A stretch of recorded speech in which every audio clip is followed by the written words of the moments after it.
ধারাবাহিকতা আমরা বলতে চাই, যদি শহীদদের রক্তের মূল্য আপনারা বুঝেন, বর্তমান প্রধানমন্ত্রী জনাব তারেক রহমান স্যার, তাহলে আপনি আজকে এখন বিকেল ৩টা ৪৫ বাজে আনুমানিক, এই সময় থেকে রাত 10টার মধ্যে জুলাই স্মৃতিস্তম্ভে যারা প্রকাশ্যে জুতা নিক্ষেপ করেছে তাদেরকে অ্যারেস্ট করে দেখাবেন, তাহলে আমরা বুঝবো আপনি জুলাইকে ধারণ করেন। প্রিয় ভাইয়ের আমার, আমরা আরেকটু কথা বলবো।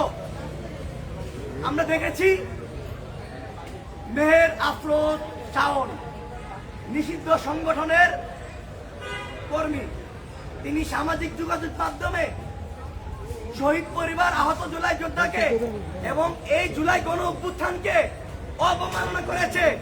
যে জুলাই গণ অভ্যুত্থানের পরোক্ষ সাক্ষী হচ্ছেন আপনারা মিডিয়ার ভাইরা।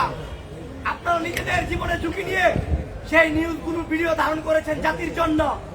তারা সেটাকে মিথ্যা প্রমাণ করতে চায় জাতির সামনে, আমরা সেটা মেনে নিব না। প্রিয় ভাইয়ের আমার, মাহিয়া মাহি সে কে বুঝছি, সে হচ্ছে এমপি মুরাদের খাটের রানী সহ বেশ কিছু এমপিদের খাটের রানী ছিল সে মাহিয়া মাহি। সেই নিষিদ্ধ সংগঠনের হয়ে বাংলাদেশে দালালি করছে আওয়ামী লীগের হয়ে। আমরা তাকে দুইটা কথা বলবো।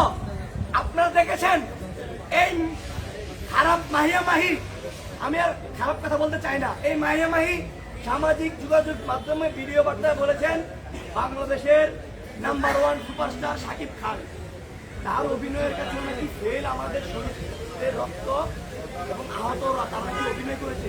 তার স্পর্ধা কতটুকু, তার শ্বাস কতটুকু?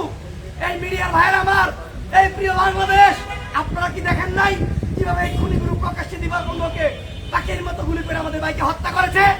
তাহলে মাহিয়া মাহিকে কেন আপনারা ভয় পাচ্ছেন? অতি দ্রুত সে দেশের বাইরে অবস্থান করছে, ইন্টারপোলের মাধ্যমে এই মহিলাকে বাংলাদেশে এনে বিচার কার্যক্রম শুরু করুন। প্রিয় ভাইয়ের আমার, তার ধারাবাহিকতায় আমরা 3 জুলাই রাষ্ট্র সংলাপ ফোরামে SDF এর পক্ষ থেকে মেহের আফরোজ শাওন খুনি মাহিয়া মাহি শান্তা ফারজানার নামে একটি অভিযোগ করেছি শাহবাগ থানায়। সেই অভিযোগে প্রত্যেকটি ভিডিও, প্রত্যেকটি তাদের যে জুলাইকে কটাক্ষ করা যে লিঙ্কগুলো ছিল সেগুলো আমরা অ্যাড করে দিয়েছি।